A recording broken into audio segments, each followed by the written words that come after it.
Happy hour, guys. Monday is over. Let's do this.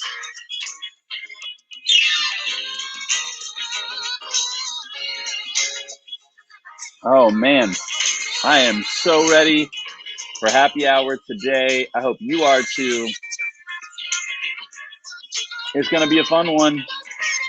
You guys know the drill. I want to know who's here.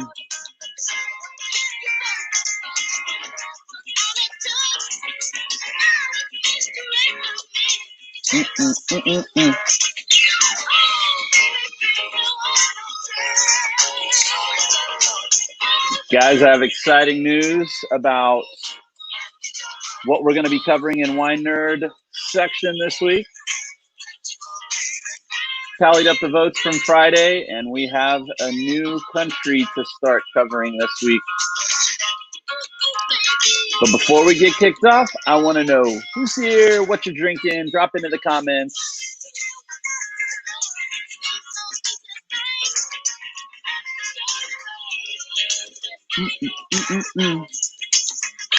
Y'all, I am over the moon that we, here it is, are going to start covering Portugal. That's right, Bill. Portugal, it is happening. But first, I want to know where you are, what you're drinking. Drop it in the comments. Say hi. Even if you're a regular, and I know you're always here, I want to know. I want to see you today. Sarah in San Antonio drinking water. Rinda having some artist blend. Eric and Asha in San Antonio having some high quality H2O. Reminds me of Waterboy. I haven't seen that movie in a while. Ken Miller, happy hour in San Antonio drinking some artist blend as well. That was like an artist blend day. I didn't get that memo. It was Mourvedre Monday, so I had to go with a Mourvedre based wine. Heather from Bernie drinking some tea. Just some regular tea and wine later. I get that. Sam, cheers from San Antonio, having a Willamette Valley Chard. Tell you what, people are sleeping on Willamette Valley Chardonnay. Chelsea, what is up? Happy hour indeed. Good to see your name in there.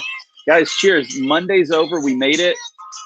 The rest of the week is downhill from here. You know, it's going to be easy. Downhill easy, not downhill bad. Downhill, like, we got over the hump of Monday. We're good to go. And the Jackson 5 is telling me that it's about time to get things kicked off for Monday happy hour, guys. So cheers to all of you. Happy hour, July 27th. So tasty. Very glad that I get to drink rosé today. Those temperatures are coming back, y'all. I know we had a little, if you're in Texas, the hurricane came through. And thoughts and prayers with the valley. I know they're going through some flooding, but that dropped the temperatures. And I'm very thankful for that. But I think we're headed back to triple digits soon. And I am still on the rosé train. That's not happening anytime soon. Okay. I'm not getting off.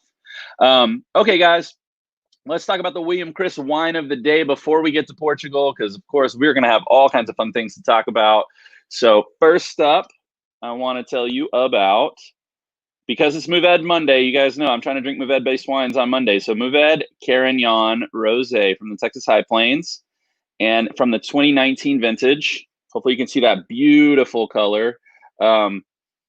Clear bottle, screw cap, easy to get into, makes it easy to drink straight from the bottle. Okay, guys, let's talk about this for a sec. Ooh, that's a lot of flowers. So on the nose, I mean, this is like peach and raspberry, and definitely some white flower, and a little bit of citrus too, a little bit of like orange peel action. On the palate, first thing I notice is acidity. Makes me salivate. It's tart. It's crisp finish. So this is a Mourvedre-Carignan blend, right? And they vinified, the winemaking team did Mourvedre and Carignan Rosé separately, and then about 2 months before bottling, they blended it together. So for me, the Mourvedre is a clear lead here. I think you get the beautiful notes that you usually get from Mourvedre-based rosés that are famous in the Bandol region. Y'all remember Bandol? But this is a bright wine. I'd categorize this as bright and zippy. We want to get some fun descriptors in here. Thinking things like lemon chicken piccata. You know, I'm in the mood for some like bruschetta but like, let's switch it up and do like strawberry, basil, and goat cheese bruschetta. And then you got to like glaze, like balsamic glaze over top of that bruschetta. Incredible pairing with this wine. The the lemon in the lemon chicken piccata and the acidity in this are going to sing, really bring out the fruit notes. With the strawberry basil goat cheese situation, you're again, you're going to highlight the berry notes in this wine, the fruitiness, but then that goat cheese and the acidity, kind of opposites, which is what you like in a good food pairing a lot of the times. But still kind of refreshing, right? It's not a heavy thing. It's not going to overpower the rosé, and you're going to be okay eating it in hot weather, which is typically when you're drinking rosé anyway. So, I haven't had some good bruschetta in a while, so maybe I need to get that. Wow, so much salivating after, guys. The acid in this wine is so great. Man, I think I've been sleeping on this wine. I'm not going to lie. I've been talking about my favorite 2 rosés of the year for William Chris, was that Alta Loma Sangiovese rosé that we did that we're now sold out of. And then second was the one we did last week, which is the Malbec, the 19 Malbec rosé. But man, I haven't had this Mourvedre-Carignan rosé in a minute, and it is surprising me on a Monday. Like I am very happy right now. So thank you for letting me drink this wine on camera in front of you. And cheers to all of you. Guys, cheers to surprisingly good wine. I mean, how about this? Surprisingly great. I knew it was good. This is just like a step up. I'm happy. Okay, before we jump into Portugal, because guys, we're gonna do a week of Portugal. I'm very excited about this. Not often that people like me, wine nerds like me, get to like really dig into a place like Portugal. And y'all, it is a hidden gem. Now, some of the stuff we're going to talk about, you've probably heard of, port wine, for example, today. But in general, Portugal is a hidden gem in wine. So I am stoked to spend some time with you talking about this. Guys, checking in one more time in the comments. If you haven't dropped in, say hi. Yes, Anthony is like, because Mourvedre-Carignan rosé is delicious. I'm reconsidering my rosé rankings, my William Chris rosé rankings. So I might have to publish a new, after today's experience. I think I'm gonna have to publish a new rosé ranking. It's for sure. This is a new highlight for me, and I love that. I love when you revisit a wine you've had in the past before, and it shocks you, it changes your mind.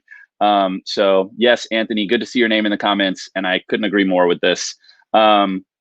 Brian's had the Unfined Unfiltered Malbec Rosé over the weekend. Both, I love that one too. We're gonna drink that, I think, later this week. I like that one. It's in a different world. Like I kind of almost don't compare it, because for me that's more of like a food rosé. Woof. I love this. Leah's in the same boat. Came back to the Mourvedre-Carignan rosé and was a believer all over again. Like whatever, like in church they say, like your eyes have been opened. So. I feel like a new believer today. So guys, thank you so much for being here. Let's jump into Portugal. Well, we're going to talk about port wine, which is obviously associated with Porto, the city. But we always got to start out with some colored pencil action, because you guys know I've talked about this ad nauseum now. I didn't have the greatest geography teacher. And so I love maps now, and I'm relearning to love them. But, let's get some colored pencils out and talk about Portugal. Y'all know the drill. I'm going to be talking a lot. I want you guys to drop into the comments. And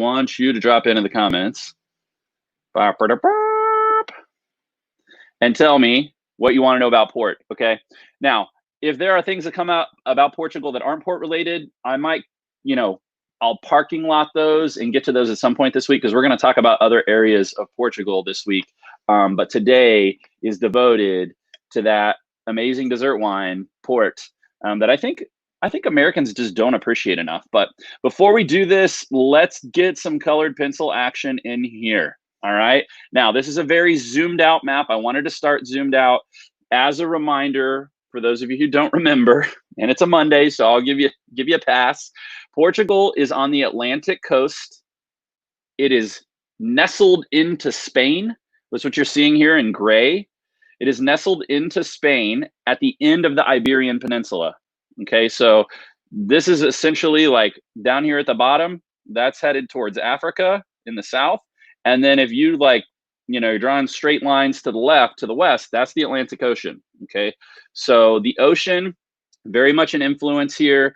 But the further inland you get, you're going to get towards some mountainous regions, some valleys. And today, I want to zoom in the northern part of Portugal here. So next to the coast, right here in the green, is the city of Porto. It sits on a river called the Douro River, and we're going to follow that river up valley into this dark magenta colored region.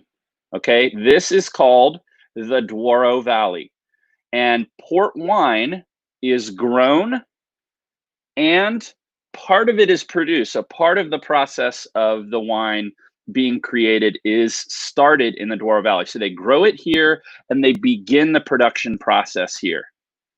And we're going to talk about this, but then after part of the production process is done in like January, February, in the spring, when the weather permits, they're going to bring that wine back down valley to Vila Nova de Gaia, which is actually the city or the town that sits across the river from Porto. So even though it's called port wine after the city of Porto, it's actually aged in the city of Vila Nova de Gaia, which is just across the bridge. If you've ever been to Porto, you know that you just hop across the bridge and you're in Vila Nova de Gaia, and that's where all the lodges are where they age the port wines. So little bit of geography. I just wanted to preface this. We're going to be talking about Portugal and hop around to some of these regions today, but today we are going to be in the Douro Valley. Okay. Thing number one that you need to know, since we're going to be talking port today, is exactly that. Port is a style of fortified wine. So let me take this out. We talked about the Douro Valley. So I want to get thing one up on the screen here. Port is a style of fortified wine grown in the Douro Valley and aged in Vila Nova de Gaia across the river from Porto.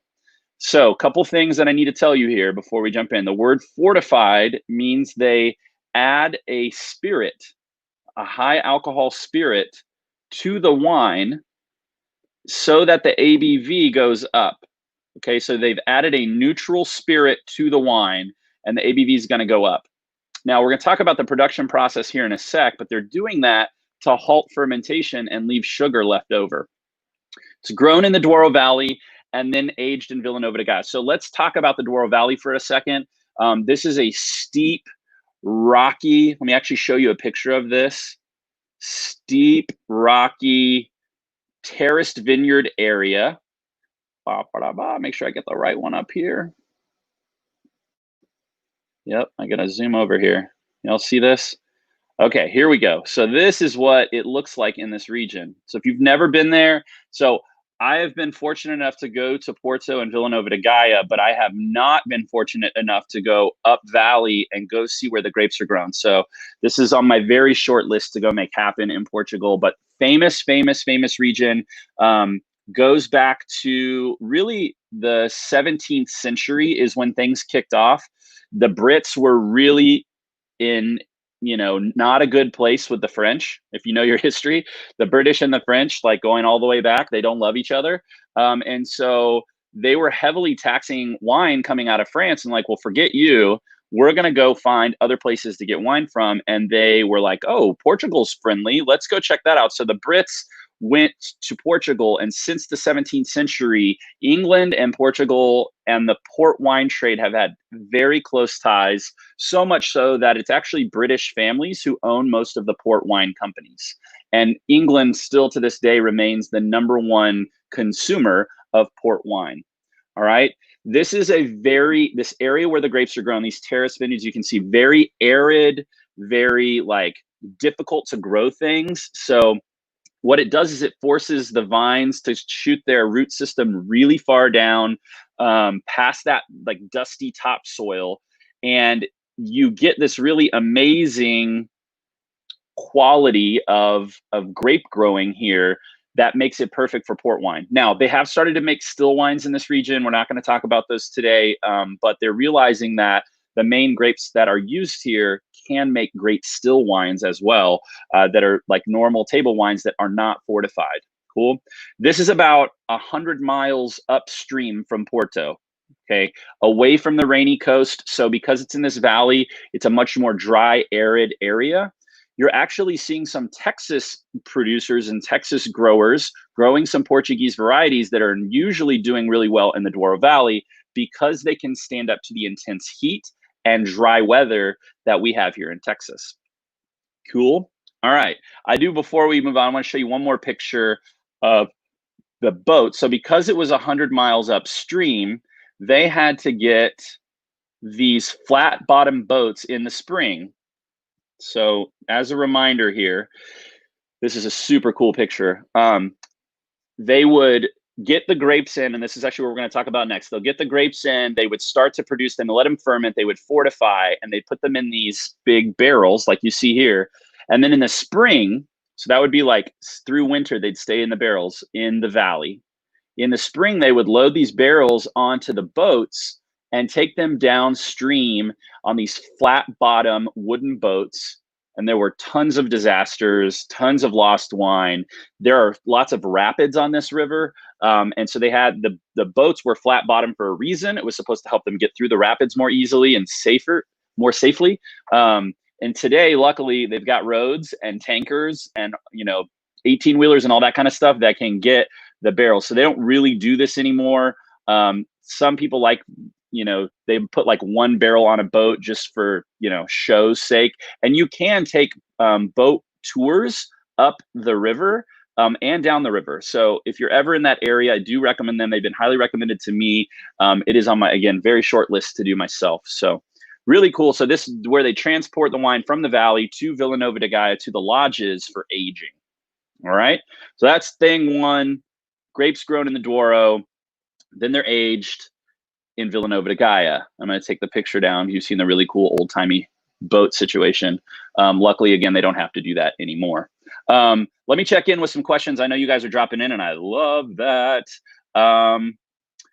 Christian over on YouTube is asking, what is the best alcohol to fortify the port? So they use a neutral grape spirit. It's like grape brandy, so that it doesn't add any flavor to the wine itself. They want the flavors to come from the grapes and the skins of the grapes and the pulp and all that kind of stuff. They don't want to add flavor to it, so they use a grape brandy. This is a good question, Lane. I don't actually know the original very first date. I do know that the main history that people point to is the 17th century when England got involved and really fell in love with the dessert wines. So Rick's got a great question here. How does port differ from Madeira? So first of all, Madeira is grown on an island out in the ocean. So that's a big difference. Lots of influence from the ocean. Madeira is purposefully heated. That's what Madeirized means. They heat the wine. And that can either be in these lodges or it can be in tank via stufa.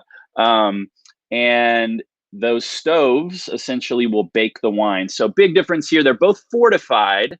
They both carry residual sugar, but port is all about expressing the intensity of the grapes that it's made from.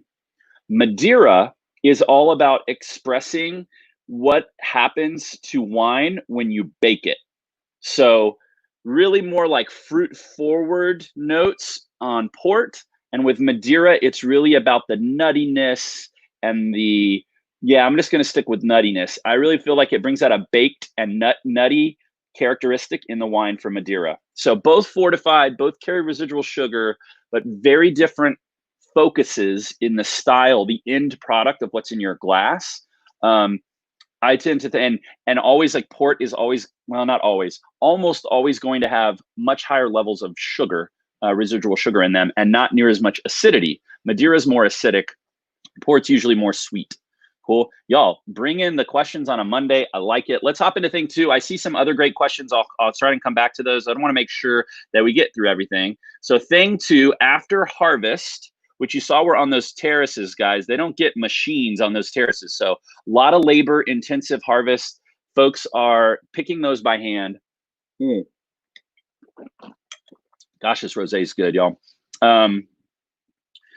After harvest, the grapes report are quickly and heavily extracted to get intense amounts of color, acid, flavor, and tannin from the grape, usually by foot tread.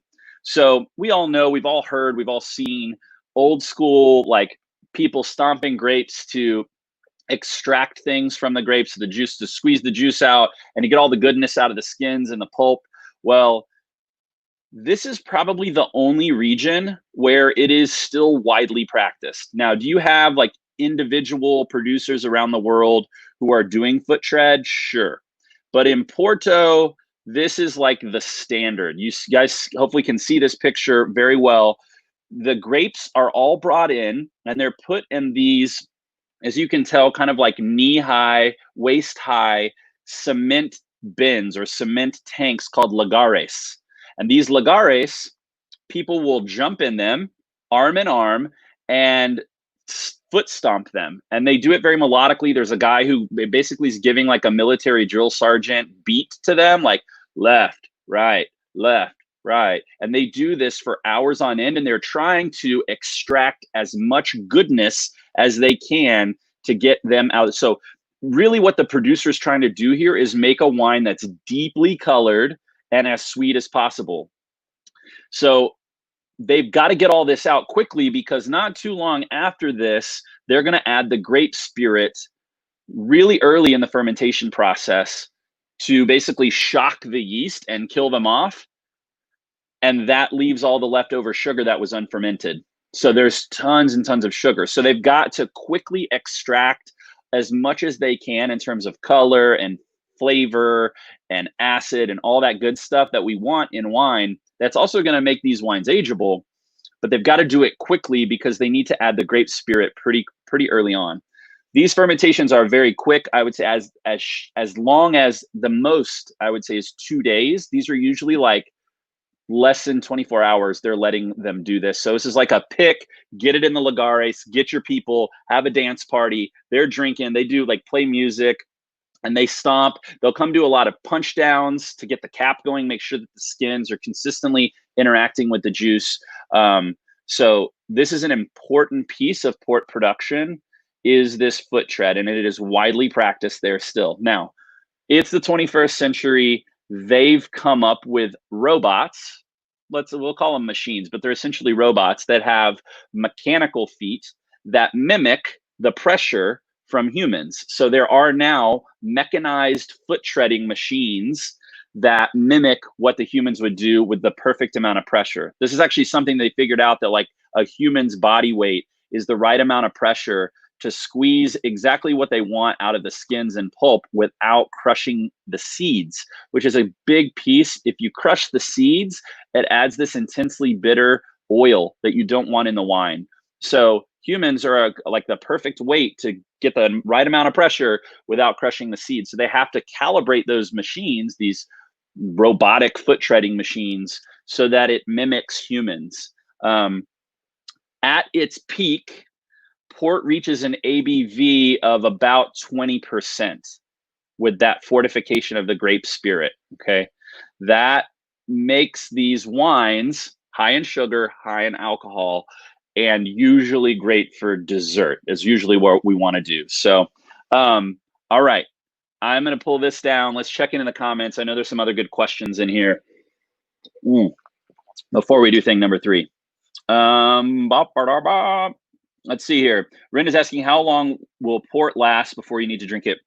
Rinda, most port wine will go for a very, very, very long time. That's because the high sugar content, the high acid content, the high tannin content, those are all natural preservatives in the wine that help it go for a very long time. Now, this is if we're talking about quality port wine. Okay, the like cheap stuff that's like $10, $12, if you can find it, that stuff is not meant for aging. That's meant for consumption now. But the high quality ports, they can go and go and go. And we're about to go through the styles here shortly, so you can have a little, what's the difference between the different styles of port? So great question here. Alt is asking, are there ports that do not contain the brandy? I've never found a port I could drink due to that flavor. Well, I think you're probably talking about that intensely like alcohol, like almost like ethyl alcohol, like ethanol, almost like it's an intense alcohol experience, kind of like if you were going to sip on whiskey. They are all like that. So port as a style uses this grape brandy to fortify and to halt fermentation. Now, we're going to talk about white port today. and it's also fortified, but it usually is it can come in a very dry style that I was introduced to when I went to Porto the first time, and I am now in love with. I'd never heard of white port before, especially the dry styles. And dry white port is epic and incredible and totally different than the other styles. So, Altum, that might be your foot in the door with port wine. And in Portugal and a lot of places around the world, they'll even put tonic and dry white port together and serve it. It's delicious. So we're going to talk about that in just a sec because we are going to get into all the different styles. Again, great question. Alan's asking, are port wines still trendy today or more old school? I'd say they've fallen off in the States. I feel like they had their heyday maybe like in the 90s. They got kind of popular. Now people unfortunately are not paying attention to them. They don't like them. I think it's honestly wine professionals' lack of ability to help people understand where it fits in the food and drink experience. I think that's like we dropped the ball. And we need to help consumers remember and maybe learn for the first time where port fits into the experience, because it has a place and it's incredible. I mean, the Brits never stopped. So it's a part of their culture, always has been, going back to the 17th century. That hasn't slowed down. They're still the #1 consumers of it. So, it's a normal part of their culture. I'm gonna pour myself some more rosé because this stuff is really good. And we're gonna jump into going through the different kinds of port as thing number 3. All right, y'all. Y'all ready to do this? Because thing 3 has subparts. I'm going to go through them somewhat quickly, and I want y'all to drop in if y'all have questions, and I'll do my best to answer them. I'm so excited about thing number 3. Okay, there are many different styles of port. Okay, white, ruby, LBV or late bottle vintage, tawny, and vintage port. Okay, so let's start out with white.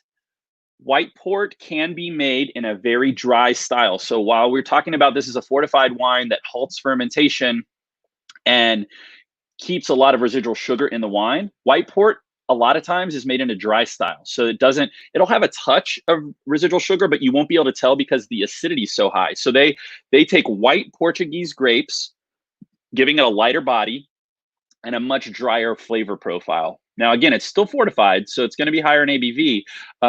But these wines are so good with things like sushi. I actually had a really great dinner there, a coursed dinner that this Portuguese som paired wines with each course.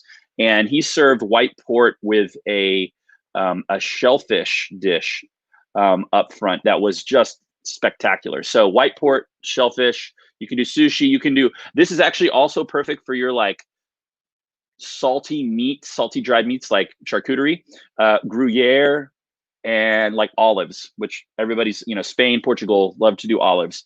White port is great for that, and it's not overly sweet. Most of the styles they're going to serve as an aperitif are not sugary dessert wines. So think about that. White port can be served pre-dinner. Okay, love it. You should go find it. Try and find a version that isn't sweet, because they do have some that are sweeter, and you want a drier one. Okay. That's enough about white port. Let's move on to the stuff that most people are familiar with. First up is ruby. All right. Ruby is like the fruit bomb. Okay. Ruby looks ruby. That's where it got its name.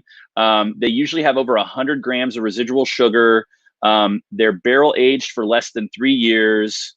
So this is going to be the most fruit forward, fruitastic, kind of true to the grape style, because they're not aging it for a long time in barrel, and they're really going for what the grape gives you. You get things like raspberry, black cherry, and this is perfect for things like cherry pie, chocolate truffles. So we're really this is dessert pairing world. So if you're not there mentally, you got to get there mentally. I'm not going to be talking about get this with a ribeye or do this with your burger. Now you could surprise me maybe at some point, but you want to be thinking dessert. So here I'm going cherry pie. I'm going chocolate truffle. I'm going to tell you from the top, from ruby on down, Stilton blue cheese is considered the hallmark pairing. So just know that all of these you should have with Stilton blue cheese at some point. Okay, we're going to assume, I'm going to go category by category here when talking about food pairings. Know that Stilton blue cheese is a part of all the rest of them. Probably not white port, but ruby on down, Stilton blue cheese. Okay, LBV, let's talk about LBV. So LBV is when you take ruby ports that have been aged a little bit longer, so they can have what's called ruby reserve port or reserve ruby port when they age longer than that 3 years.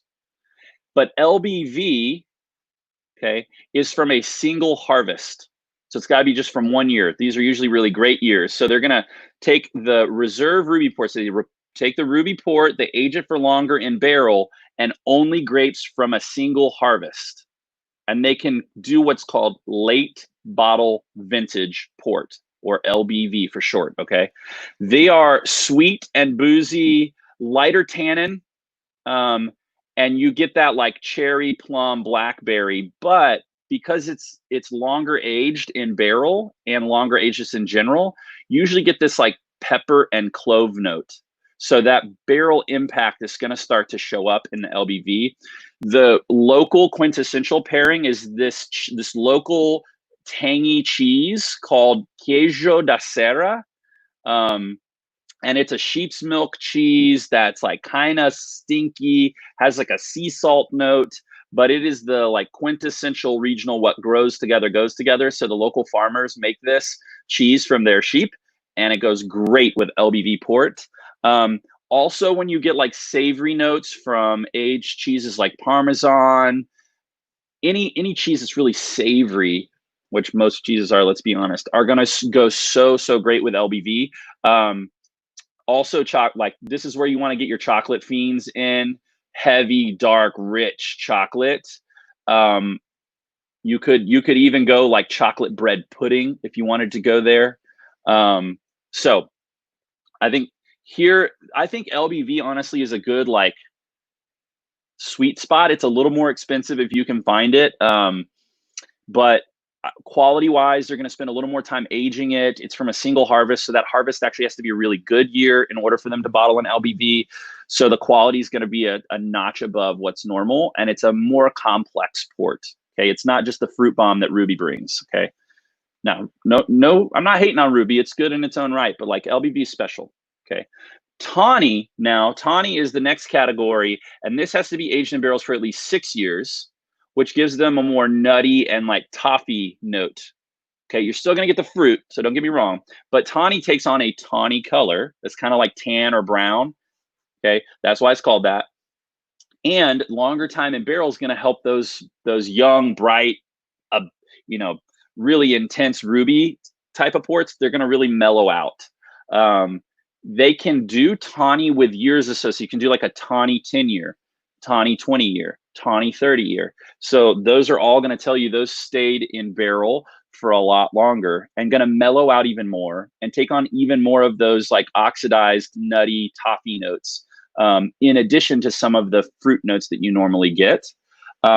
Because of the nuttiness on the dessert side, you want to think nutty. So tawny port nutty means dessert nutty. So think about things like turtle cheesecake.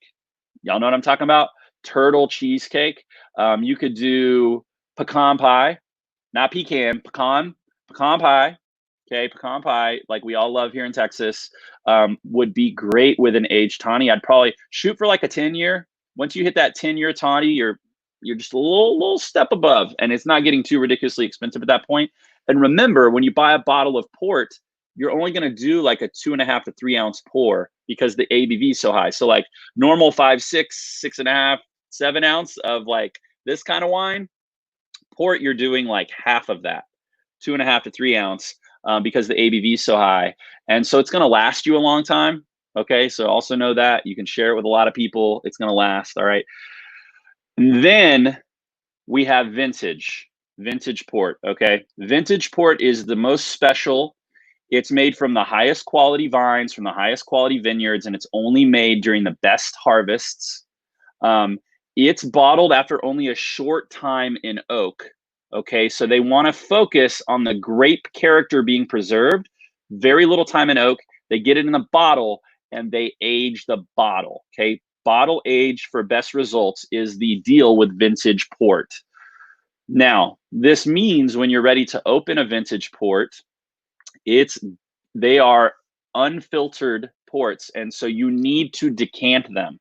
You must decant. This time you're decanting for sediment, because there's going to be sediment in the bottom of these bottles. Okay. So vintage port, very little oak aging, quickly into bottle, and then long bottle aging. Vintage ports are made to age the longest of all ports. So you also need to remember to decant when you're ready to open it. And you really does not get better than the Stilton with good vintage port. Unbelievable, like cloudy kind of wine when you get to drink them. If you get this chance, they're hard to find. They're expensive. But man, this is where you want to get, like with a vintage port, you want to get like a little bites board. You want like, you get some figs, you get some chocolate truffles, you get some walnuts, get some blue cheese, and you can like mix and match and try and see how that vintage port is showing with those different wines. So I'm totally in on this wine. I think it's awesome and great. It's just expensive. Okay. Just be aware. And a lot of times they come in little tiny bottles, which is actually kind of nice. You know, you don't need a whole giant normal size bottle of vintage port. Guys, lots of questions, lots of information. I'll see if I can get to a few here. Rinda's asking which white port I recommend. I can't actually remember who the producer is of the one that I've had before, and it's been a minute since I've bought one here in the States. I'm going to give you a list of producers right now that are good across the board, and usually port houses make all of the styles. So you grab a white port from any of these guys, you're going to be in good hands, but try and look up information on Google online to see how sweet it is. Okay, good question there. Yeah, blackjack, we do like a port style wine, but it's, yes, I'm just going to leave that there. We'll go down that track a different day, but yeah, blackjack is kind of considered a port style wine. We have like a port style and a Madeira style, but yes, 100%. Woo, guys. Okay, let's move on to producers, and then I can wrap this up for you, send you on your way for Monday. It's time to eat dinner. I'm getting hungry talking about all this food and port. I just want some port. I have a birth year port that I've been saving. Maybe I'll open that. Okay, guys. Producers, I always promise you these. Let's all take a drink. You made it through Portugal round 1 today. I want you to go look for these producers. I would personally, if I was going to pick a favorite of all the ones I talked about today, go find yourself like a good aged Tawny port. So like one that says 10-year Tawny or 20-year Tawny. I love those wines. I like the nuttiness. I think they can go great with like a handful of nuts. They can go great with like any dessert that you would put nuts with. So like a turtle cheesecake, like I mentioned before, you could do like almond biscotti. All those kinds of things are going to be great for you. Go any of these producers you should be able to find here, widely available at your local store. Okay. All right, guys. Portugal day 1 is over, but I've got these 3 things. Did you know that we are doing a triple vertical of Enchanté this week? If you haven't already signed up for the virtual tasting and gotten your pack or heard about this pack, 3 years of Enchanté in one tasting. So Enchanté 16, 17, 18, and a newly released Trebbiano from Granite Hill Vineyards that's going in this. So get this virtual tasting pack. It's happening on Saturday. Hang out with Chris and Catherine and talk all things Enchanté, guys. This is the wine. This and Hunter are like our 2 flagships. So you want to get it. And 3 vintages in one pack, like incredible. Like go get it. I don't feel like you need convincing. You need to go do it. Private virtual tastings are already happening. We're doing these regularly. Please sign up. You can get your own virtual tasting on your own time, one-on-one with our team via Zoom. I'd be happy to host you. Grab that link in the comments and sign up today. And last and certainly not least, tomorrow I'll be here talking more Portugal with 16 La Mourvedre-Carignan. Super stoked, guys. This has been a fun ride. Happy Monday. See you tomorrow. Cheers.